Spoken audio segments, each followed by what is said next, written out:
कल का दिन भारतीय राजनीति के लिए बड़ा महत्वपूर्ण दिन है। मित्रों, आज हम उस पर चर्चा करते हैं। 10 तारीख को कर्नाटक विधानसभा के लिए मतदान हुआ। कल वोटों की गिनती होगी और जो चुनाव परिणाम आएंगे वो केवल कर्नाटक के लिए असरकारक नहीं होंगे, अपितु उनका प्रभाव अगले जितने भी राज्यों में विधानसभा चुनाव है उन पर तो पड़ेगा ही, लेकिन साथ ही साथ 2024 में होने वाले आम चुनाव की एक नई तरह की पृष्ठभूमि भी उससे तैयार होगी। क्योंकि दक्षिण का ये राज्य अकेला ऐसा राज्य है जहां भारतीय जनता पार्टी की सरकार है। भाजपा हालांकि पिछली बार भी चुनाव नहीं जीत पाई थी, लेकिन कांग्रेस और जेडीएस की जो संयुक्त गठबंधन की सरकार थी उससे उसने कुछ विधायक तोड़े, विधायकों ने इस्तीफे दिए और उसके बाद भाजपा ने वहां सरकार बनाई। लेकिन उसके बाद से भाजपा में बहुत बड़ा बदलाव हुआ। हम अच्छी तरह से जानते हैं कि कर्नाटक में भाजपा का शासन इसलिए आया क्योंकि उनके पास येदियुरप्पा जैसा एक बड़ा नेता था जो लिंगायत समुदाय को अपने साथ जोड़े हुए था। और लिंगायत समुदाय बहुत सारी विधानसभा सीटों पर सीधा असर डालता है, लेकिन भाजपा आला कमान ने उनको कार्यकाल पूरा होने से पहले हटाया और उनकी डिमांड थी कि अगर मुझे हटाते हैं तो कोई बात नहीं, लेकिन मेरे लड़के को मुख्यमंत्री बनाया जाए। लेकिन भाजपा ने नहीं बनाया। उसके बाद से येदियुरप्पा थोड़े नाखुश भाजपा से चल रहे थे और उसका असर इस चुनाव आते आते वो थोड़ा ज्यादा ही बढ़ा।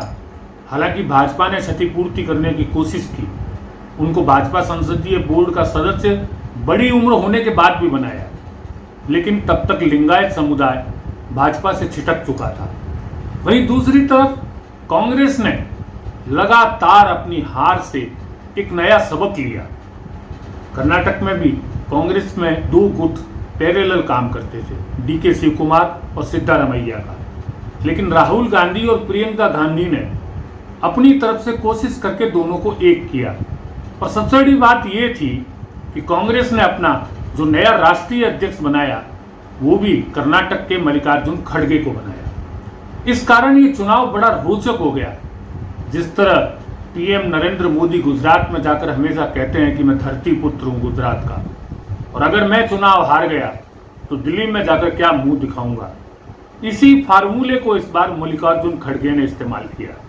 उन्होंने बड़ी संख्या में आम सभाएं की और हर एक में यही कहा कि मैं कांग्रेस का राष्ट्रीय अध्यक्ष हूं, अगर मैं अपने राज्य में भी चुनाव नहीं जीत पाया तो मैं दिल्ली में जाकर क्या मुंह दिखाऊंगा।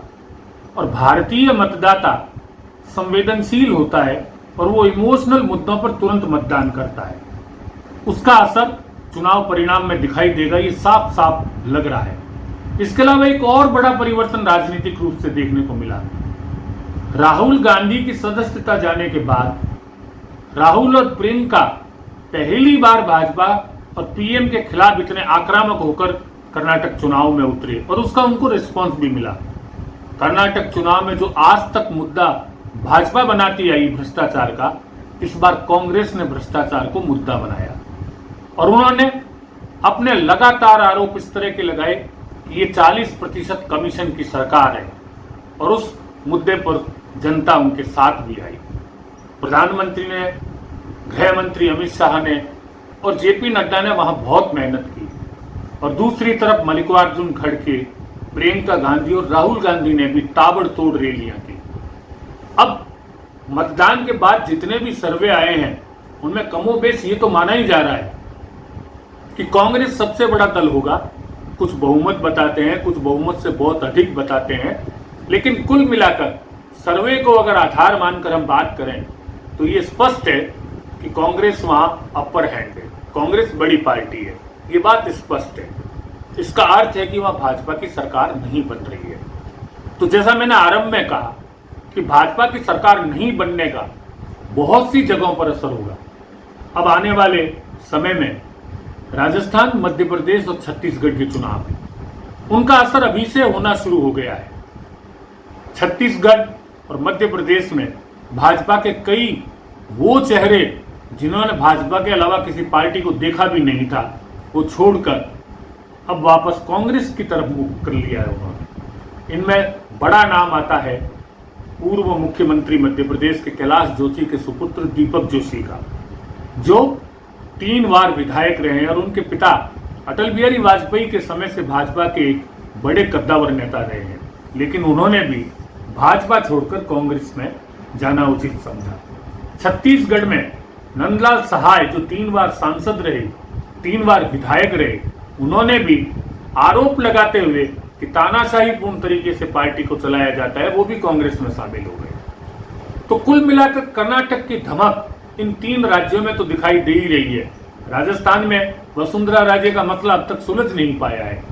अब लगता है कि कर्नाटक परिणाम के बाद भारतीय जनता पार्टी को राजस्थान में अपने आप को मजबूत करने के लिए कोई नई स्क्रिप्ट लिखनी पड़ेगी, क्योंकि पुरानी स्क्रिप्ट तो कर्नाटक चुनाव परिणाम में हारने के बाद सक्सेस नहीं होगी। लेकिन सबसे बड़ी बात जो मैंने कही आपको कि दक्षिण में फिर भाजपा के पास कुछ भी नहीं बचेगा, क्योंकि दक्षिण के राज्यों में जिन जिन पार्टियों का शासन है उनका जुड़ाव कांग्रेस से तो है लेकिन भाजपा से नहीं है। तब दक्षिण में आम चुनाव में लोकसभा की सीट भाजपा कैसे लाएगी, ये उसके सामने बड़ा संकट होगा। उत्तर भारत और पूर्वी भारत के भरोसे राज लाना पिछली बार भी कोशिश की उन्होंने, लेकिन इतना आसान नहीं रहेगा, क्योंकि उत्तर भारत के लोग भी धीरे धीरे जिस तरह से रुख बदलने लगे हैं, उससे बड़ा एक संकट भाजपा के लिए खड़ा होगा। इसलिए कर्नाटक के चुनाव परिणाम केवल ये न माना जाए कि कर्नाटक राज्य के भविष्य का फैसला करेंगे, अपितु राजस्थान, मध्य प्रदेश, छत्तीसगढ़, हरियाणा और महाराष्ट्र के विधानसभा चुनावों पर बड़ा असर डालेंगे और सबसे बड़ा असर वो डालेंगे 2024 के आम चुनाव पर, क्योंकि नीतीश कुमार, ममता बनर्जी, शरद पवार और कांग्रेस ये सारे गैर भाजपा दलों को एक साथ लाने की कोशिश कर रहे हैं। ये कोशिश अगर कुछ हद तक भी सफल हो गई तो ये एक बड़ी चुनौती उनको उत्तर भारत और पूर्वोत्तर में भी मिलने वाली है। इसलिए कर्नाटक के चुनाव परिणाम भारतीय राजनीति की दिशा को बड़े तरीके से प्रभावित और परिवर्तित करेंगे, ये कहना कोई अतिशयोक्ति नहीं होगी।